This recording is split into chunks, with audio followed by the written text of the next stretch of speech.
petang ini sesi dialog antara SME ataupun pemain industri dengan pihak kerajaan negeri Selangor, dan bersama saya ialah pengurusan halal Jabatan Agama Islam Selangor dan juga Halal International Selangor.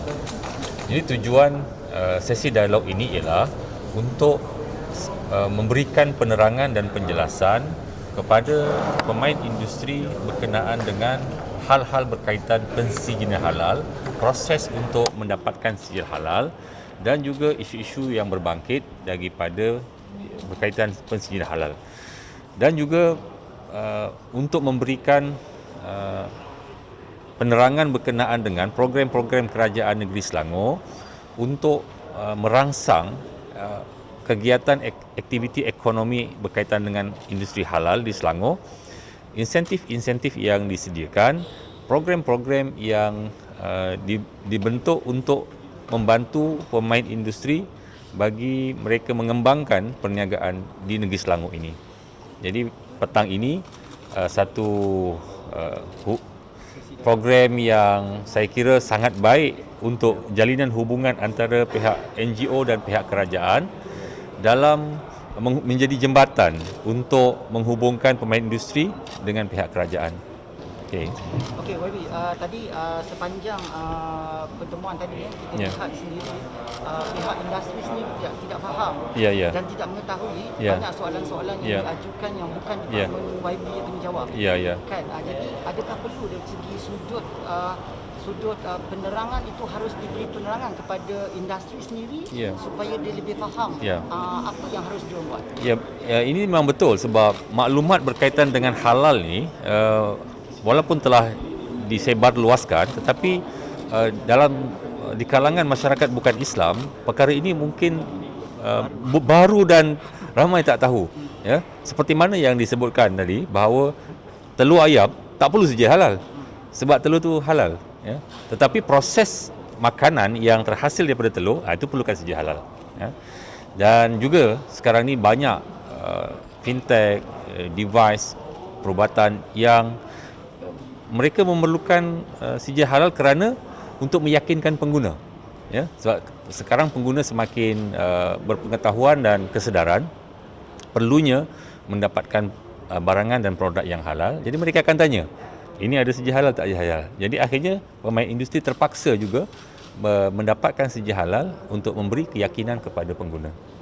Mungkin poin ini satu batu loncatan yang amat baik kepada mendekatkan pihak kerajaan atau kerajaan negeri terhadap industri terus sebab melalui persatuan. Sebab dia orang boleh mengumpulkan persatuan-persatuan lain untuk lebih mengetahui. Saya setuju bahawa engagement ataupun hubungan dua hala seperti ini perlu ditingkatkan. Sebelum ini kami berhubung dengan NGO yang kebanyakan majoritinya adalah di kalangan Melayu ataupun mungkin bukan Cina lah. Jadi hari ini kita lihat pertubuhan Majlis Tindakan Pengguna Negara ini, yang saya lihat anggotanya kebanyakannya daripada kaum Cina. Dan mesej yang kami nak sampaikan ni pada petang ini, saya harap sampai kepada komuniti tersebut dan mereka akan lebih faham, dan kalau tak faham boleh bertanya lagi. Kami sedia untuk membantu untuk memberikan penerangan berkaitan dengan pensijinan halal dan juga berkaitan dengan syariah compliant. Menteri Mafi Datuk Seri Ronald Kedi mengatakan bahawa kerajaan persekutuan akan menggaji semula nilai harga ayam di Pasar Borong ketika ini. So kerajaan negeri Selangor akan buat perkara yang sama ke? Berkaitan dengan harga barangan ni sebenarnya di bawah kuasa persekutuan. Jadi untuk Mafi menyemak semula harga, kerana kita faham sekarang ni barang asas makanan kepada ternakan meningkat dan sebahagiannya pula import. Jadi aduan daripada penternak dan juga yang terlibat dalam industri ini, mereka tak boleh buat untung.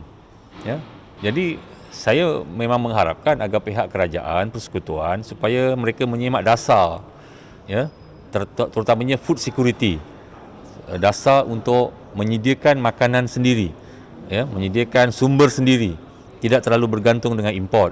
dan ini perlu disegerakan kerana saya juga menerima aduan daripada penternak yang dia kata ternakan lembu sekarang ini dalam keadaan yang sangat tertekan kerana mereka bergantung dengan sumber makanan, dan antara yang disebut ialah bahan utama untuk membuat makanan lembu ni ialah daripada isirung kelapa sawit. Bila kelapa sawit harga melonjak tinggi, jadi barang itu pun turut bertambah dan akhirnya untuk menghasilkan makanan lembu akan meningkat juga dan sebagainya. Ya. Ini dikatakan kali pertama yang bergabung dengan orang kata masyarakat Ya. Cina. Ya, ya. Dan juga apa perasaan Datuk pertama kali bergabung dengan asasnya MCBN, apa perasaan Datuk ke Kemenah? Saya dulu. Ya.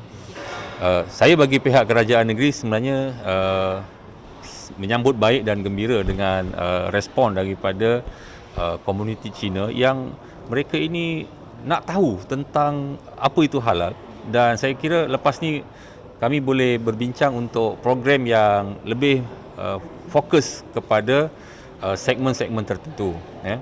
Contohnya mungkin forum dan seminar yang menjurus kepada perkhidmatan-perkhidmatan. Contohnya tadi ditanyakan tentang bagaimana kami ini nak menawarkan perkhidmatan salon dan mengurut.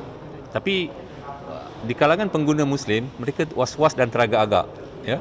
Mungkin mereka merasa bahawa tak selamat dan sebagainya. Jadi ini memerlukan garis panduan supaya mereka dapat menawarkan perkhidmatan yang mesra Muslim atau Muslim friendly, dan akhirnya semua orang akan dapat yang terbaik daripada industri ini. Okey Datuk, mungkin daripada persatuan sendiri boleh nak jelaskan tujuan utama untuk bertemu, adakah untuk menyelesaikan masalah-masalah pengguna atau pengguna di bawah persatuan? Ya, memang. Sebab tujuan pada dialog petang ini saya rasa sangat membantulah kepada SME, terutamanya kaum Cina. Sebab banyak informasi memang jarang didapati, okey, di pasaran lah.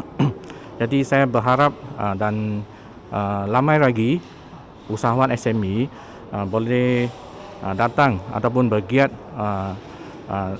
bersama-sama untuk datang ke dialog kita, ataupun pada masa depan kami akan menganjurkan lagi webinar ataupun seminar ataupun dialog yang sebegini untuk bantu lagi banyak SME, terutamanya SME kaum Cina.